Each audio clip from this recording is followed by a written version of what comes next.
सूर्यदेव जो आहे, ज्या प्रकारचा वेश आहे किंवा मुकुट आहे आणि पायात बूट आहेत. हां. पायात बूट असणं हे आपल्या मनात कल्पनाच येऊ शकत नाही. बरोबर. आपण देवळात शिरत नाही. हं.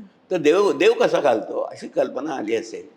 परंतु प्रत्येक कला आणि प्रत्येक गोष्ट जी असते ना, ती आजूबाजूचा जो भोवताल आहे, हां.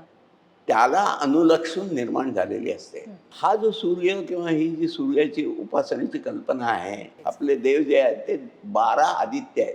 म्हणजे सूर्याचे निरनिराळ्या प्रकारचे आविष्कार आहेत. बरोबर. पुषण जो आहे तो संध्याकाळचा देव आहे. हं. सविता जो आहे तो सकाळचा आहे. सूर्य जो आहे तो प्रकाश देणारा आहे. हां, हां.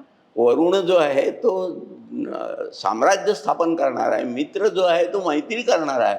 ही सगळी आदित्यची स्वरूप आहेत. ओके. ओके. तर ह्याच्यापेक्षा एक वेगळ्या अशा प्रकारची सूर्याची कल्पना जी आहे ती अवेस्त्यामध्ये आली.